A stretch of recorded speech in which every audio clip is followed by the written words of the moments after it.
Pension മുടങ്ങിയതിൽ ഇടുക്കിയിൽ വീണ്ടും പ്രതിഷേധമാണ്. ദയാവധത്തിന് തയ്യാറെന്ന ബോർഡ് സ്ഥാപിച്ച് വൃദ്ധ ദമ്പതികളുടെ പ്രതിഷേധം. വികലാംഗയായ 63-കാരി ഓമനയും ഭർത്താവ് 72 വയസ്സുള്ള ശിവദാസുമാണ് പ്രതിഷേധവുമായി രംഗത്തെത്തിയത്. കടയായിട്ടിരിക്കണം. എനിക്ക് കടയ്ക്ക് ഒരു ആനുകൂല്യം ഇതുവരെ ഒന്നും കിട്ടിയിട്ടില്ല. നമ്മുടെ പഞ്ചായത്തിൻ്റെ പണിയായിട്ട് 2 വർഷം കൊണ്ട് ഒരു 10,000 രൂപ വെച്ച് തന്നിട്ടുണ്ട് അവർ. അത് കുടുംബശ്രീയിൽ നിന്ന് തന്നതാണ്. പിന്നെ ഞാൻ എപ്പോഴും രോഗികളാണ്. മരുന്ന് മേടിക്കാൻ പോണേ എനിക്ക് 10,000-3000 രൂപ വേണം ഒരു മാസമല്ല, ഒരാഴ്ചയിൽ. കഴിഞ്ഞ തിങ്കളാഴ്ച പോയി മരുന്ന് മേടിച്ചുകൊണ്ട് വന്നേ ഉള്ളൂ. ഇനി അടുത്ത തിങ്കളാഴ്ച എനിക്ക് പോകണം. അതുപോലെ തന്നെ എൻ്റെ ആൾ കാരണത് സുഖമില്ലാത്ത കാരണം ഞങ്ങൾക്ക് കഴിയാൻ ഒരു നിവൃത്തിയില്ല. അപ്പം ഇതുകൊണ്ടാണ് ഒരു മരുന്നിൻ്റെ പോലും ഒരു ഇതില്ല, ഈ കടയിലും ഒരു ആനുകൂല്യമില്ല, ഒന്നുമില്ല, ഒരു കച്ചവടം പോലും ഇല്ല ഒരു സാധനം മേടിച്ച് വെക്കാനായിട്ട്. അങ്ങനെയുള്ള ആനുകൂല്യം ഞാൻ അങ്ങനെ ഇരിക്കുന്നു.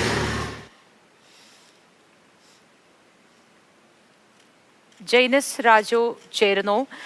ജെയിൻ, ഇപ്പോഴും പ്രതിഷേധം തുടരുകയാണോ? കാരണം ഇത്തരത്തിൽ നിരാലംബരായ മനുഷ്യർ ആകെ ഗതികേടിലാണ്. അവരോരോരുത്തരായി ഇതുപോലെ സമരമുഖത്തേക്ക് ഇറങ്ങുന്ന കാഴ്ചയാണ് നമ്മൾ ഈ കാണുന്നത്. എന്താവും സർക്കാരിന്റെ ഭാഗത്തുള്ള തീരുമാനം?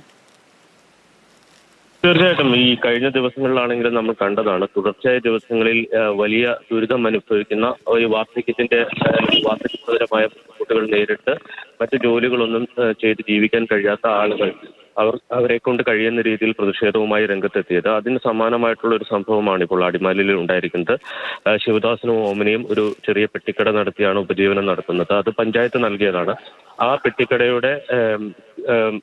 പെട്ടിക്കടയിലാണ് ഒരു പോസ്റ്റർ പതിച്ചിരിക്കുന്നത്. തങ്ങൾ ദയാവധത്തിന് സന്നദ്ധമാണെന്നും ജീവിക്കാൻ നിവൃത്തിയില്ലെന്നും ഒക്കെ ചൂണ്ടിക്കാട്ടിക്കൊണ്ട്, പെൻഷൻ ലഭിച്ചിട്ട് 5 മാസത്തിലേറെയായി എന്ന് ചൂണ്ടിക്കാട്ടിക്കൊണ്ട് പോസ്റ്റർ പതിച്ചിരിക്കുന്നത്. പോസ്റ്റർ പതിച്ചുകൊണ്ടാണ് അവരുടെ പ്രതിഷേധം ഉണ്ടായിരിക്കുന്നത്. ഇവർ ഒരു വനവാസി വിഭാഗത്തിൽപ്പെട്ട ആളുകളാണ്, അതായത് ആദിവാസി വിഭാഗത്തിൽപ്പെട്ട ആളുകളാണ്.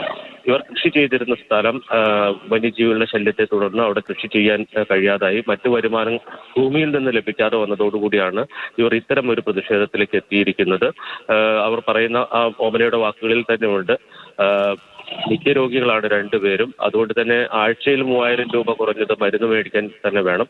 അപ്പോൾ ജീവിതം പോലും മുന്നോട്ട് കൊണ്ടുപോകാൻ കഴിയാത്ത ഒരു അവസ്ഥയിൽ എത്തിയ ഘട്ടത്തിലാണ് ദയാവധത്തിന് അനുമതി നൽകണം എന്ന് അപേക്ഷിച്ചുകൊണ്ട് ഈ പോസ്റ്റർ സ്ഥാപിച്ചിരിക്കുന്നത്.